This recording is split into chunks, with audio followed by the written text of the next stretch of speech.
그때 우리가 이 땅을 얻음에 아르논 골짜기 곁에 아로엘에서부터 길르앗 산지 절반과 그 성읍들을 내가 루벤 자손과 갓 자손에게 주었고, 길르앗의 남은 땅과 옥의 나라였던 아르곱 온 지방 곧 온 바산으로는 내가 므낫세 반 지파에게 주었노라. 바산을 옛적에는 르바임의 땅이라 부르더니 므낫세의 아들 야일이 그술 족속과 마이갓 족속의 경계까지의 아르곱 온 지방을 점령하고 자기의 이름으로 이 바산을 오늘날까지 하봇 야일이라 불러오느니라. 내가 마길에게 길르앗을 주었고 루벤 자손과 갓 자손에게는 길르앗에서부터 아르논 골짜기까지 주었으되 그 골짜기의 중앙으로 지역을 정하였으니 곧 암몬 자손의 지역 야복강까지며 또는 아라바와 요단과 그 지역이요 긴네렛에서 아라바 바다 곧 여메와 비스가 산기슭에 이르기까지의 동쪽 지역이니라. 그때 내가 너희에게 명령하여 이르기를 너희의 하나님 여호와께서 이 땅을 너희에게 주어 기업이 되게 하셨은즉 너희의 군인들은 무장하고 너희의 형제 이스라엘 자손의 선봉이 되어 건너가되 너희에게 가축이 많은 줄 내가 아노니 너희의 처자와 가축은 내가 너희에게 준 성읍에 머무르게 하라. 여호와께서 너희에게 주신 것 같이 너희 형제에게도 안식을 주시리니 그들도 요단 저쪽에서 너희의 하나님 여호와께서 그들에게 주시는 땅을 받아 기업을 삼기에 이르거든 너희는 각기 내가 준 기업으로 돌아갈 것이니라 하고, 그때 내가 여호수아에게 명령하여 이르기를 너희의 하나님 여호와께서 이 두 왕에게 행하신 모든 일을 내 눈으로 보았거니와 네가 가는 모든 나라에도 여호와께서 이와 같이 행하시리니 너희는 그들을 두려워하지 말라. 너희의 하나님 여호와께서 친히 너희를 위하여 싸우시리라 하였노라. 그때 내가 여호와께 간구하기를 주 여호와여, 주께서 주의 크심과 주의 권능을 주의 종에게 나타내시기를 시작하셨사오니 천지간에 어떤 신이 능히 주께서 행하신 일 곧 주의 큰 능력으로 행하신 일같이 행할 수 있으리이까. 구하옵나니 나를 건너가게 하사 요단 저쪽에 있는 아름다운 땅 아름다운 산과 레바논을 보게 하옵소서 하되, 여호와께서 너희 때문에 내게 진노하사 내 말을 듣지 아니하시고 내게 이르시기를 그만해도 족하니 이 일로 다시 내게 말하지 말라. 너는 비스가 산 꼭대기에 올라가서 눈을 들어 동서남북을 바라고 내 눈으로 그 땅을 바라보라. 너는 이 요단을 건너지 못할 것임이니라.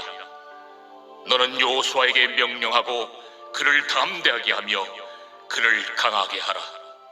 그는 이 백성을 거느리고 건너가서 내가 볼 땅을 그들이 기업으로 얻게 하리라. 그때 우리가 벳보올 맞은편 골짜기에 거주하였느니라. 오늘 본문 12절에서 17절까지는 요단강 동편의 땅을 정복한 이후에 그곳을 르우벤, 갓, 므낫세 반 지파의 기업으로 할당되는 그런 장면이 나오고 있습니다. 요단강 동편은 이스라엘 백성들이 요단강으로 이제 건너가서 본격적으로 이제 치러야 할 그 가나안 땅의 일종의 첫 열매가 됩니다. 첫 열매의 의미는 무엇입니까? 앞으로 두 번째, 세 번째, 네 번째 계속해서 그 열매를 거둘 수 있다는 그런 희망이자 그 확신을 주는 것이 바로 첫 열매입니다. 첫 열매를 따는 사람은 두 번째, 세 번째 그 이후에 계속되는 열매들을 기대하게 되죠. 그리고 소망하게 되는 것입니다. 이스라엘 백성들은 요단강을 건너기 전에, 그러니까 이 요단강 동편에서 얻게 되는 이 전쟁을 통해서 그 승리를 기억하면서 이제 요단강을 건너서 요단강 서쪽에 있는 더 넓은 가나안 땅을 우리가 얻게 될 것이다 라는 그런 희망을 가져야 하고, 또한 요단강 서쪽에 살고 있는 이 가나안 종족을 두려워하지 말고 담대하게 그렇게 정복 전쟁에 임하게 된다면 반드시 하나님께서 승리를 주실 것이다 라는 그런 확신을 가져야 합니다.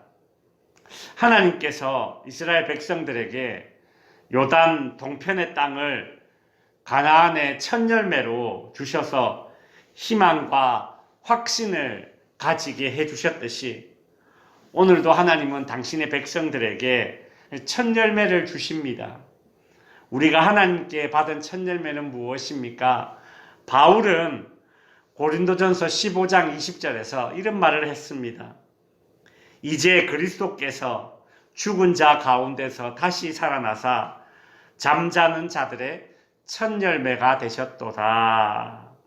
예수 그리스도께서 부활의 첫 열매가 되셔서 부활하셨듯이 저와 여러분들도 훗날 부활의 몇 번째 열매가 되어서 우리 주님처럼 부활하여 정말 가나안 복지 귀한 성에서 영생을 누리게 하실 것입니다.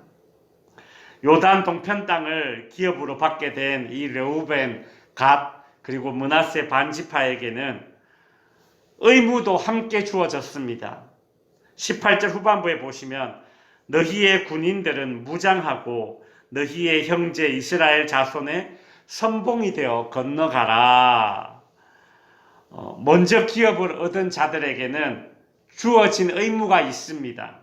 그것은 무엇인가 하면 다른 지파들보다 앞서가서 즉 선봉이 되어서 전쟁을 치르는 것입니다. 20절에 보시면 여호와께서 너희에게 주신 것 같이 너희의 형제에게도 안식을 주시리니 모세는 르우벤, 갓, 므낫세 반지파에게는 가나안 전쟁이 모두 끝나고 요단강 서편 땅이 분배가 다 되고 나서 자신들이 분배받은 즉 요단강 동편 땅으로 다시 돌아갈 수 있을 것이다. 이렇게 이제 일러주죠. 이것이 먼저 기업을 얻은 자의 의무이고 먼저 축복을 받은 자의 책임입니다. 성도 여러분, 하나님은 은혜 받은 사람에게 사명을 주십니다. 선택받은 사람에게 책임을 부여해 주십니다. 남들보다 먼저 은혜를 선점하는 것 그 자체가 축복이 되기도 하지만 그러나 먼저 받은 그런 은혜 받은 사람으로서 자기 희생을 통해서 공동체에게 동일한 은혜가 흘러갈 수 있도록 내가 섬김으로써 축복의 통로의 역할을 감당함으로써 공동체를 세워나가는 사람, 그런 사명을 감당하는 사람이 정말 하나님께 받은 복을 제대로 누리는 사람인 것이죠. 모세는 요단강 이 동편의 상황이 마무리가 되고 난 이후에 자신의 개인적인 기도를 하나님께 드립니다. 23절부터 이제 그 내용이 나오는데 모세가 참 얼마나 애절하게 하나님께 기도를 하는지 모릅니다. 모세는 자신도 가나안 땅에 들어가게 해달라고 그렇게 하나님께 호소를 합니다. 이에 26절 후반부에 보시면 하나님께서는 이런 대답을 하십니다. 내게 이르시기를 그만해도 족하니 이 일로 다시 내게 말하지 말라. 참 어찌 보면 우리 하나님은 참 가혹하리만큼 이 문제에 단호하셨습니다. 근데 27절에 보시면 네가 그렇게 그 가나안 땅을 보고 싶다고 하니 보여는 줄게. 27절에 보시면 비스가산 꼭대기로 올라가서 가나안 땅 동서남북을 바라보는 것으로 그렇게 이 모세의 기도를 대신합니다.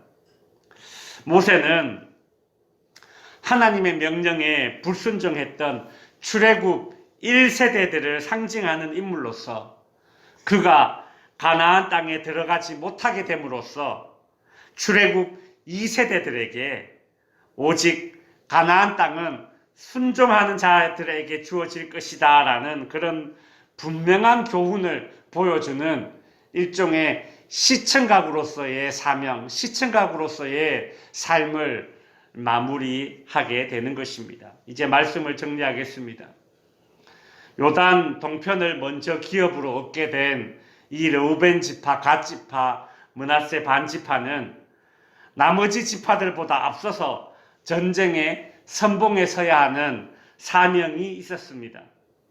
그리고 너무나도 가나안 입성을 소원했지만 들어가지는 못하고 먼 발치서 바라만 보며 자신의 마지막 생애까지도 출애굽 2세대들에게 시청각 교육 자료로서 쓰임받는 것이 모세의 마지막 사명이었습니다.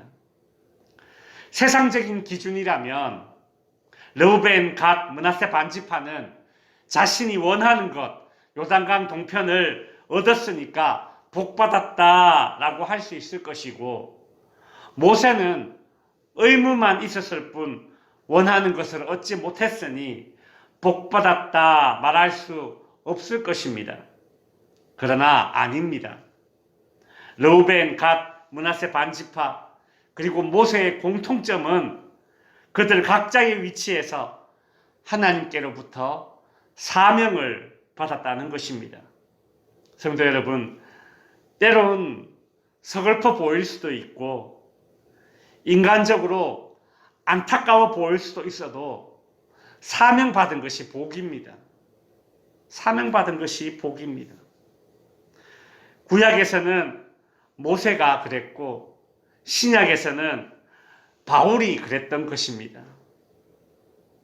그러나 구약과 신약을 대표하는 이 두 인물은 그 누구보다도 이 땅에서 하나님과 친밀한 교제를 할 수 있었고 지금도 하늘 보좌 우편에서 그 누구보다 우리 주님과 가까이서 주님과의 교제를 만끽하고 있으리라 확신합니다. 사랑하는 성도 여러분, 저와 여러분도 모세와 바울의 뒤를 잇는 사명자로서의 삶을 감당할 수 있기를 주님의 이름으로 축원드립니다. 기도하겠습니다.